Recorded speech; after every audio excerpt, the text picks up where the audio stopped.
રાજકોટ જિલ્લાના ઉપલેટામાં પીજીવીસીએલ દ્વારા smart meter લગાવાતા હોય કામગીરી બંધ કરાવવા કોંગ્રેસ અને ઇન્ડિયા ગઠબંધન દ્વારા પીજીવીસીએલ કચેરીએ આવેદન અપાયું। સ્માર્ટ મીટર લાગ્યા બાદ કંપનીવાળા ભવિષ્યમાં છેડછાડ કરી મનફાવે તેવા બિલ બનાવશે તેવો કોંગ્રેસનો આક્ષેપ। સ્માર્ટ મીટર ચીપ આધારિત હોય કંપની ધારે ત્યારે ફેરફાર કરી ગોટાળો કરી શકે છે। સ્માર્ટ મીટર લગાવવું ફરજિયાત ન હોવા છતાં ઉપલેટા રૂરલ સિટીમાં ગ્રાહકોનું ધ્યાન દોર્યા વગર કામગીરી ચાલુ છે। ગ્રાહકોને ધ્યાન દોર્યા વગર સ્માર્ટ મીટર લગાવશે તો કોંગ્રેસ અને ઇન્ડિયા ગઠબંધન દ્વારા પીજીવીસીએલની ઓફિસે તાળાબંધીનો જલદ કાર્યક્રમ યોજવાની કોંગ્રેસે ચીમકી ઉચ્ચારી છે। રિપોર્ટર જગમાલ સુવા, ઉપલેટા।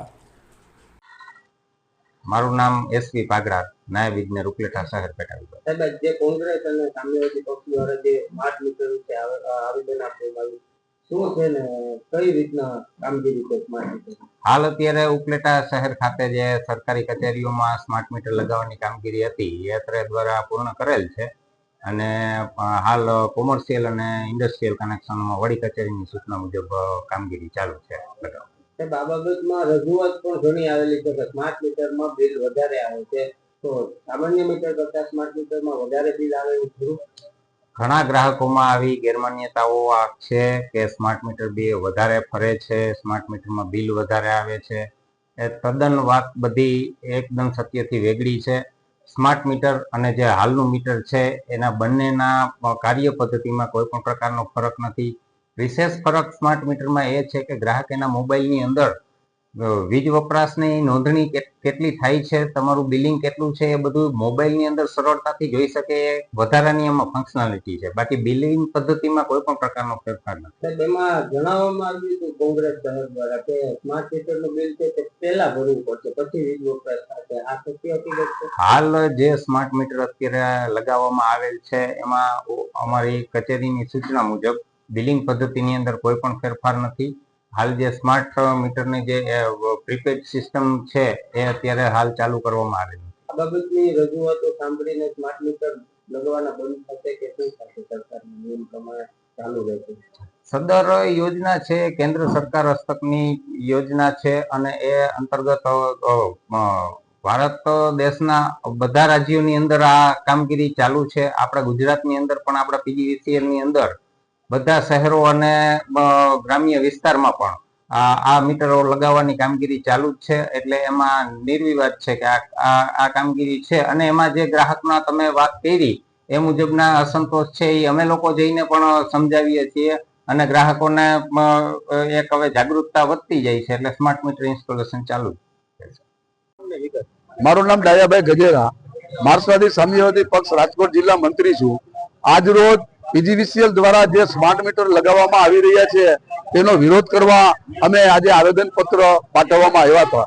આ આવેદન પત્રમાં સામ્યવાદી પક્ષ અને કોંગ્રેસના સંયુક્ત ઉપક્રમે અમે આજે આવેદન પત્ર આપ્યું અને માંગ કરી કે સ્માર્ટ મીટર લગાવવાનું બંધ કરો, કારણ કે સ્માર્ટ મીટર થી વીજળીનું ખાનગીકરણ થવા જઈ રહ્યું છે એવું અમને ચોક્કસ લાગી રહ્યું છે। કારણ કે હંમેશા જાહેર સંસ્થા હોય, સરકારી સંસ્થા હોય એ પેલા વીજળી આપે અને પછી પૈસા વસૂલે, જ્યારે આ તો પેલા પૈસા અને પછી વીજળી, એનો સીધો અર્થ થાય છે કે તમારે આ વીજળી તમારે ખાનગીકરણની છે અને ખાનગીકરણ વીજળી હંમેશા મોંઘી બનશે।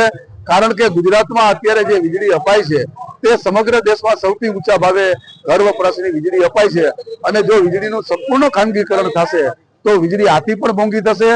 ગુજરાત સરકારે વીજ ઉત્પાદન તો આજે ખાનગીકરણને હવાલે કરી દીધું છે, હવે વીજ વિતરણ સ્માર્ટ મીટર થકી એ પણ ખાનગીકરણ કરવા જઈ રહ્યા છે અને આ ખાનગીકરણ થવાથી પ્રજાના પૈસે બનેલી હજારો કરોડ રૂપિયાની સંપત્તિઓ આ ખાનગી કંપનીઓને સોંપવામાં આવશે અને એનો સીધો અર્થ એમ થાય કે ખાનગી કંપનીઓને લૂંટવા માટેનો રસ્તો અને માર્ગ આ સરકાર બનાવી રહી છે। તેનો અમે કોઈ પણ સંજોગોમાં ચલાવી લેશું નહીં અને અમે જ્યારે સ્માર્ટ મીટર લગાવવામાં આવશે તેનો અમે વિરોધ કરીશું। કૃષ્ણકાંત ચોટાઈ, શહેર કોંગ્રેસ પ્રમુખ, ઉપલેટા। ઉપલેટા શહેર કોંગ્રેસ અને તાલુકા કોંગ્રેસની આગેવાની નીચે ઉપલેટા શહેરમાં પીજીવીસીએલ કંપની દ્વારા જે સ્માર્ટ મીટર લગાવવામાં આવે છે તેમનો વિરોધ કરવા આજે અમે ઉપલેટા શહેર કોંગ્રેસ અને તાલુકા કોંગ્રેસની આગેવાનીમાં કાર્યકરો સાથે પીજીવીસીએલ કચેરીએ એક આવેદન પત્ર આપી અને સ્માર્ટ મીટરનો વિરોધ કરેલ છે। વિરોધ કરવાનું કારણ એ છે કે સ્માર્ટ મીટર બિલકુલ ઇલેક્ટ્રોનિક ગેજેટ છે અને ઇલેક્ટ્રોનિક ગેજેટમાં કોઈ પણ જાતની છેડછાડ થઈ શકે છે અને આ છેડછાડના કારણે પ્રજાને અને જે વીજ વપરાશકારો છે એને ડામ આવી શકે છે અથવા તો વધારે બિલ આવી શકે છે. આ વધારાના બિલ ન આવે અને જૂની પદ્ધતિ ચાલુ રહી એવી માગણી સાથે સ્માર્ટ મીટરો ઉપલેટામાં ન લગાવવામાં આવે એનો અમે વિરોધ કર્યો છે. સાથે સાથે અધિકારીઓ અમને એ પણ જણાવ્યું કે અત્યારે જે સ્માર્ટ મીટર લગાવવામાં આવે છે તે મીટર લોકો કમ્પેર કરી શકે તે માટે જૂનું મીટરની પણ માગણી અમારી પાસે કરશે તો અમે જૂનું મીટર અને નવું સ્માર્ટ મીટર બંને મીટરો રાખી અને 2-4 મહિના ટ્રાય માટે આ પદ્ધતિ પણ અમે અપનાવવા તૈયાર છીએ. તો જે ગ્રાહકોને આ મીટર લેવાનું સ્માર્ટ મીટર લેવાનું હોય તો જૂનું મીટર પણ બાજુમાં રાખે એવી એમને ભલામણ કરવાથી જૂનું મીટર પણ તમારું રહેશે, સ્માર્ટ મીટર પણ રહેશે, એટલે બેયના યુનિટ પણ તમે ચેક કરી શકશો. પણ આ ટાઈમ લિમિટ માટે થોડા સમય માટે રહેશે. પણ અમારી માંગણી તો સ્માર્ટ મીટર ટોટલી બંધ કરવા અને સ્માર્ટ મીટર પદ્ધતિ ન આવે એવી માંગણી સાથે આવેદન પત્ર આપેલ છે.